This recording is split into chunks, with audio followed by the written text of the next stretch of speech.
Olá, bem-vindos à TV Êxito. Nós estamos aqui para falar sobre um assunto muito recente e muito interessante também.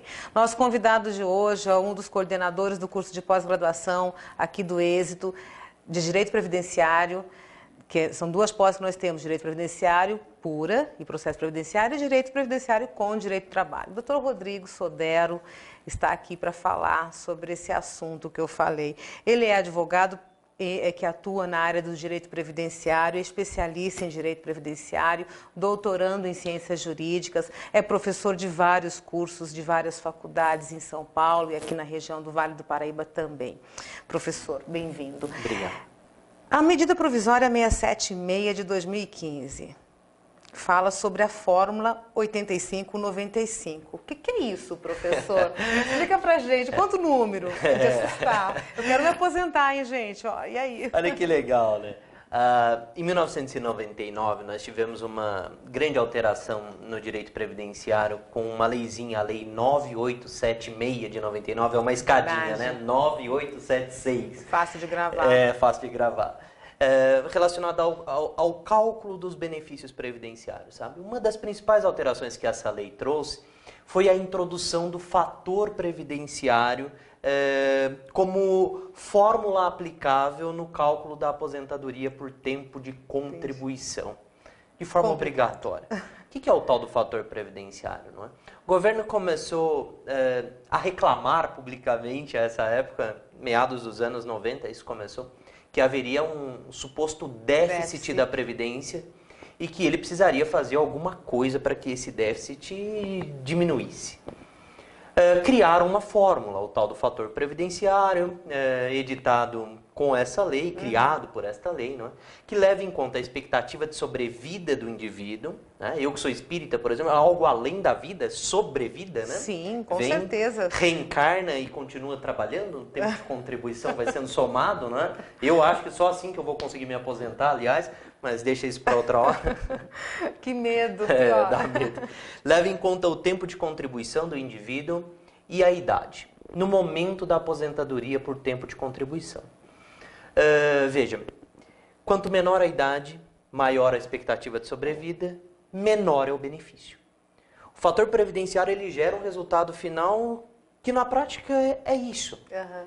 Quanto menor a idade do cidadão, quanto maior a sua expectativa de sobrevida, obviamente, mais achatado o benefício será. Esse fator tem aplicação facultativa na aposentadoria por idade, sabe? Só é aplicado quando é bom, porque em algum momento ele pode ficar bom, ele pode ficar, a gente brinca que acima de um ponto, a gente diz, né? Acima de um ponto o fator é bom. Sim, tem gente comemorando e tem gente se matando por conta dessa. Mas por que é bom? Porque a pessoa tem idade avançada, ela tem muito tempo de contribuição, uma coisa ou outra, ou as duas aliadas, e fazem com que o fator seja positivo. Mas, em regra, ele prejudica, sabe? A maioria das pessoas vão ser prejudicadas. Obviamente que sim. Aí veja, acaba de ser editada a medida provisória 676 de 2015, que tem tudo a ver com isso. O que se criou? Uma regra nova que é uma alternativa ao fator previdenciário. Eu tenho o fator previdenciário continuando a existir e tem uma regra que corre em paralelo, que é a tal da Fórmula 8595 MP 676 de 2015. E funciona assim. Temos um tempo mínimo para aposentadoria por tempo de contribuição da mulher de 30 anos, um tempo mínimo para aposentadoria por tempo de contribuição do homem de 35 anos. Completado esse tempo de serviço mínimo, somando com a idade do indivíduo, dá o tempo. Se chegarmos a 85 pontos, a mulher pode se aposentar sem a aplicação do fator previdenciário.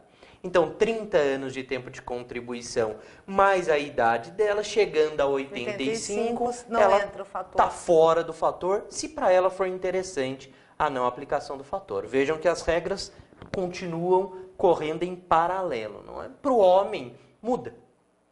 Nós temos o 95, não é? Então, somando o tempo de contribuição mínimo dele, 35 anos com a idade, se chegar a 95, ele está fora do fator. Isso ajuda bastante, gente. Mas vejam, essa regra não é tão simples assim, né? A fórmula é 85-95 para começar. Porque a nossa presidenta na MP 676 previu um escalonamento dessa regra. E lá em 2022, Cláudia, ela vira uma regra 90-100. Olha que situação, não é? Gente, que complicado. É complicado. Em determinado momento, ela não é mais 85-95, ela vira 86-96, depois 87-97, 88-98, 89-99, 90-100. Em 2022 isso acontece. Mulheres vira uma com regra 90 permanente. e homens com 100 anos. Com 100 pontos. Somando, né? 100 pontos, né? A gente chama de pontos. Mas veja, hoje, por exemplo, um homem precisa ter um tempo mínimo de contribuição de 35 anos para se aposentar, não é? Que a gente comentou aqui. Para que ele chegue nos 95 pontos, quanto de idade que ele terá que ter, não é? 35 para chegar nos 95, ele vai ter que ter... teria que ter 60 anos, né? 60 anos. 95. Para chegar a 100, E para chegar a 100?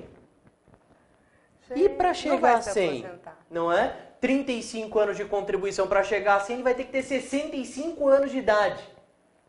65 mais 35, 100. Ah, legal. Só que com 35 anos de contribuição, isso não teria influência alguma neste caso que eu vou comentar agora, mas com 65 anos de idade, ele se aposenta por idade.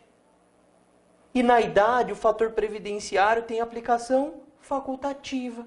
Ora, peraí, não está dando a mesma? Verdade.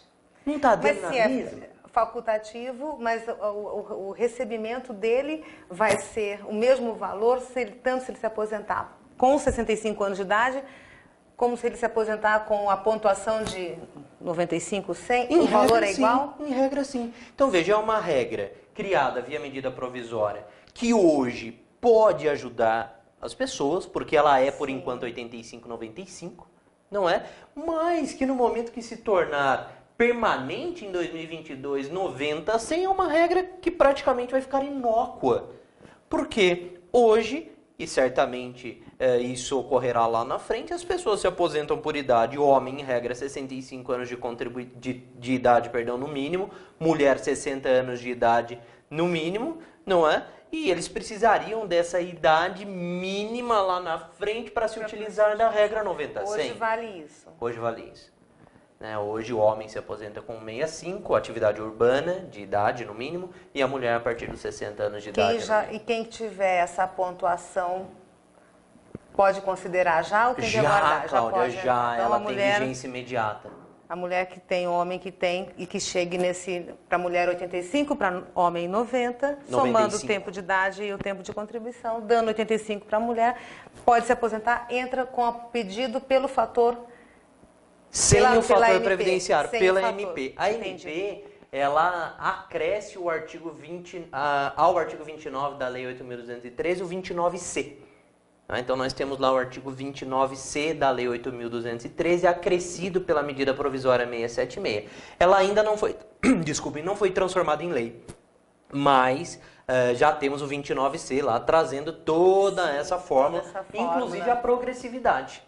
Inclusive, eu assisti uma palestra sua, professor, e o senhor distribuiu uma tabelinha para os alunos que vieram, e quem faz a pós-graduação aqui deve ter também esse material, muito prático, muito útil, desenvolvido por vocês até. Sim. Eu me lembro disso, foi muito bom ter aquele material na mão, os alunos... Olha que bom, tá fácil agora, legal. Porque quando saiu foi um... Sim. E ainda está sendo, né? Ainda está sendo. Nós temos algumas nuances bem específicas, sabe? Por exemplo, no caso do professor...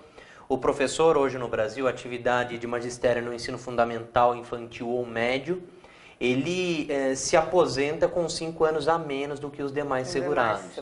Então, no caso dessa fórmula, nós temos um acréscimo de 5 pontos fictícios na hora da somatória do tempo de contribuição e da idade dele, para compensar essa aposentadoria com tempo reduzido que ele tem direito na forma da Constituição e para que possa ser utilizado na prática a regra dos pontos para ele, né? Então, são nuances bem específicas que certamente aprofundaremos na nossa pós-graduação em Direito Previdenciário, verdade. Né, na nossa pós em Direito Previdenciário do Trabalho aqui no Êxito. É verdade. Hoje, para se aposentar, basicamente, a pessoa vai precisar de um advogado, vai precisar de um auxílio nesse sentido para conseguir entender toda essa matemática, todas essas fórmulas que foram criadas aí, né? É complexo para a gente, né? Para nós que somos agentes do direito, imagine para um leigo. E sem o advogado, infelizmente, hoje nós vemos, infelizmente, repito, as pessoas sendo prejudicadas, né? No momento da concessão do benefício. Sim. E é só nós que aprofundamos o estudo em determinada matéria, neste caso o direito previdenciário. E nós estamos falando de um benefício que é por aposentadoria. Tem pensão, tem por acidente. Nós temos uma regrinha. E mudou tudo, né, professor? Teve que ter regrinha para tudo. Não, nós temos várias regrinhas novas, não é? Os benefícios, a gente, no regime geral de previdência social, a gente tem uma regrinha para guardar na cabeça quais são, que é muito legal, que é a regrinha do 4321. Nós temos 4 aposentadorias, nós estamos falando de um pedacinho de uma delas, né? A aposentadoria por tempo de contribuição, especial por idade e por invalidez. Temos 3 auxílios, o auxílio doença, o auxílio acidente, o auxílio Corinthians, né? Que é o auxílio reclusão. Temos 2 salários, que é o salário maternidade e o salário família, e a pensão por morte. Então, são muitos benefícios e estamos falando só dos benefícios. O direito previdenciário não para aqui, né? A gente tem um custeio relacionado ao direito previdenciário, que é uma área hoje em ascensão para as empresas, não é? Para que elas paguem, obviamente, as contribuições que devem, mas de forma correta, não paguem mais, desoneração da folha de pagamento. Bom, tudo isso é matéria também da nossa pós-graduação aqui no Êxito. Muita coisa, realmente, esse ano, muita coisa nova, muita coisa acontecendo. Valeu, obrigada, professor Rodrigo. Obrigado. Seja bem-vindo, até a próxima aula. Valeu, até. Tchau, pessoal, até a próxima. Valeu.